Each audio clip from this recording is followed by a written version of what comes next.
नमस्कार विद्यार्थी मित्रांनो, एक्झाम क्रॅकर करंट अफेअर्स या यूट्यूब चॅनलवरती तुम्हा सर्वांचं स्वागत आहे।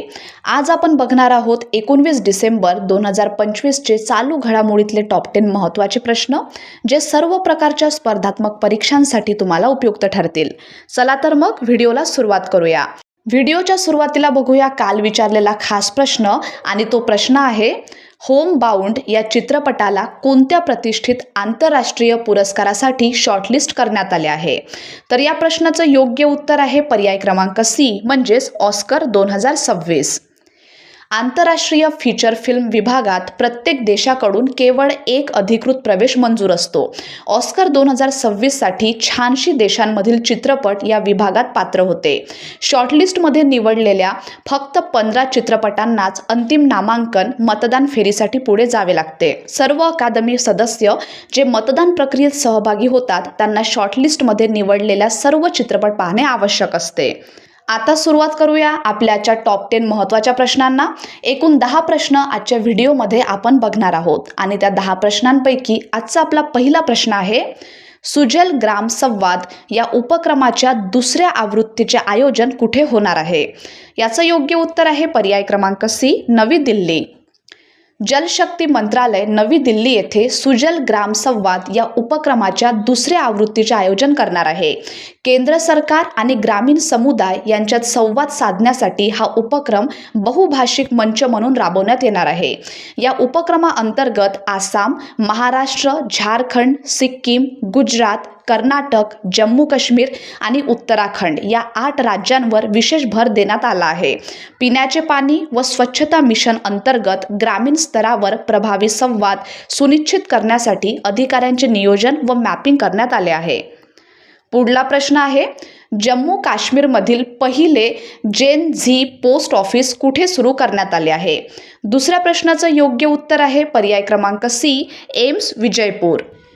जम्मू काश्मीरमध्ये एम्स विजयपूर येथे पहिल्या जेन झी पोस्ट ऑफिसचे उद्घाटन करण्यात आले, ज्यामुळे कॅम्पस पोस्ट ऑफिसचे युवा केंद्रित तंत्रज्ञान सक्षम सेवा केंद्रांमध्ये रूपांतर करण्याच्या इंडिया पोस्टच्या प्रयत्नांना गती मिळाली आहे। एम्स विजयपूर हे देशातील जेन झी पोस्ट ऑफिस असलेले पहिले एम्स ठरले आहे। तसेच कर्नाटक राज्यात बेंगळुरू येथील आचार्य इन्स्टिट्यूट ऑफ टेक्नॉलॉजी येथे पहिल्या जेन झी पोस्ट ऑफिसचे उद्घाटन करण्यात आले आहे। प्रश्न तिसरा आहे अल्पसंख्याक हक्क दिन कोणत्या दिवशी साजरा केला जातो। या प्रश्नाचं योग्य उत्तर आहे पर्याय क्रमांक सी 18 डिसेंबर रोजी। हा दिवस संयुक्त राष्ट्रांनी 1992 मध्ये केलेल्या अल्पसंख्याकांच्या हक्कांवरील घोषणेच्या स्मरणार्थ साजरा केला जातो। भारतात हा दिवस 2013 पासून राष्ट्रीय अल्पसंख्याक आयोगाच्या माध्यमातून साजरा करण्यात येत आहे। 2025 चा मुख्य भर हा संविधानिक संरक्षणांचे संवर्धन, विशेषतः अनुच्छेद 29 व 30 अंतर्गत सांस्कृतिक, भाषिक आणि शैक्षणिक हक्कांचे संरक्षण यावर देण्यात आला आहे। हा दिवस समावेशन, समानता व सुरक्षिततेला प्रोत्साहन देतो, तसेच भारतातील अधिसूचित 6 अल्पसंख्याक समुदायांच्या योगदानाची दखल घेतो। चौथा प्रश्न आहे भारत आणि अर्जेंटिना कृषी संशोधन कार्ययोजना 2025-27 वर स्वाक्षरी कुठे करण्यात आली। चौथ्या प्रश्नाचं योग्य उत्तर आहे पर्याय क्रमांक बी नवी दिल्ली।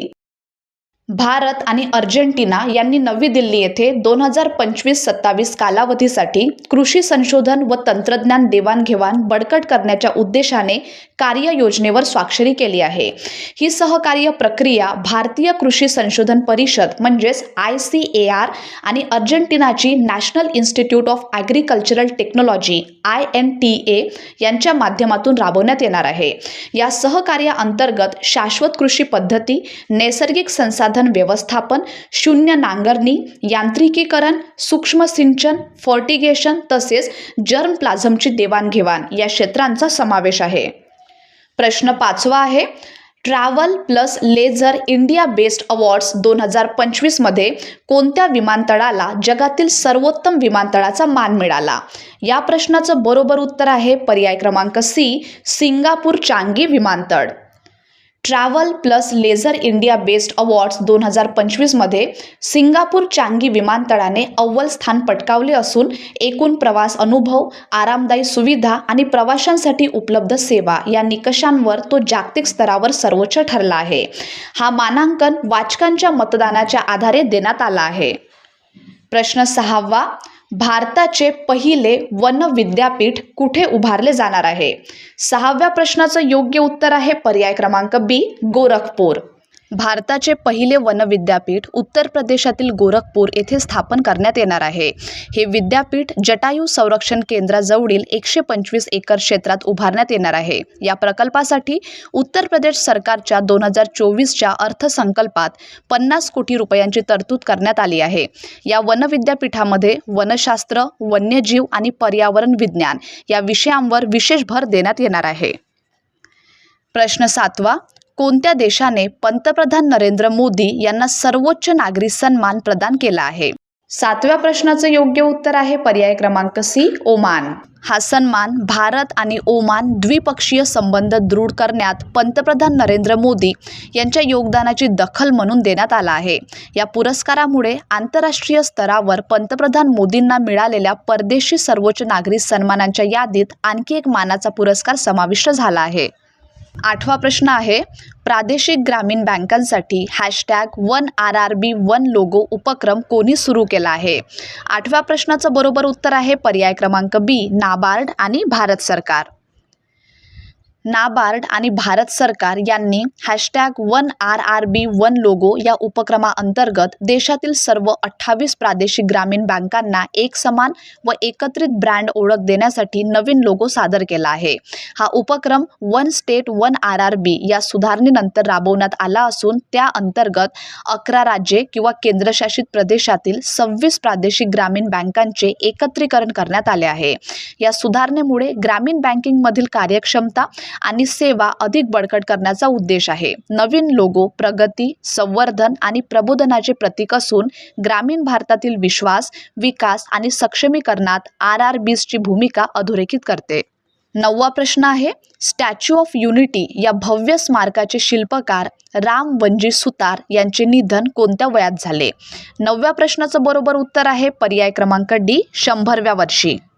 182 मीटर उंच स्टॅच्यू ऑफ युनिटीचे निर्माते ज्येष्ठ शिल्पकार राम वनजी सुतार यांचे उत्तर प्रदेशात वयोपरत्वे आजारांमुळे वयाच्या 100व्या वर्षी निधन झाले. जे स्कूल ऑफ आर्टचे सुवर्णपदक विजेते असलेले राम वनजी सुतार हे वास्तववादी कांस्य शिल्पकलेसाठी जागतिक स्तरावर प्रसिद्ध होते. त्यांच्या कलाकृतींची तुलना अनेकदा रोडिन आणि मायकेल एंजेलो यासारख्या महान कलाकारांशी करण्यात येत होती. आजीवन कला क्षेत्रातील योगदानासाठी त्यांना अलीकडेच महाराष्ट्र भूषण पुरस्काराने सन्मानित करण्यात आले होते. आणि आजचा आपला शेवटचा प्रश्न आहे प्रश्न 10वा, भारत सलग कितव्या वर्षी डोपिंग उल्लंघनांच्या यादीत अव्वल ठरला आहे? 10व्या प्रश्नाचं योग्य उत्तर आहे पर्याय क्रमांक सी, 3ऱ्या वर्षी. 2024मध्ये भारतात एकूण 260 डोपिंग प्रकरणांची नोंद झाली असून ही संख्या जागतिक स्तरावर सर्वाधिक आहे. या काळात डोपिंग पॉझिटिव्हिटी दर 3.6% इतका नोंदवण्यात आला. राष्ट्रीय डोपिंग विरोधी संस्था म्हणजेच नाडाने वर्षभरात 7100 पेक्षा अधिक डोपिंग चाचण्या केल्या. दरम्यान जागतिक डोपिंग विरोधी संस्था दरवर्षी जागतिक अँटी डोपिंग अहवाल प्रकाशित करते. तर विद्यार्थी मित्रांनो, हे होते आपल्याचे टॉप 10 महत्त्वाचे प्रश्न. आणि आता बघूया तुमच्यासाठीचा खास प्रश्न, ज्याचं उत्तर तुम्हा सर्वांना कमेंट बॉक्समध्ये द्यायचं आहे. आणि तो प्रश्न आहे, ग्रामसभा बैठकींसाठी केंद्र सरकारने सुरू केलेल्या AI साधनाचे म्हणजेच AI ॲपचे नाव काय आहे?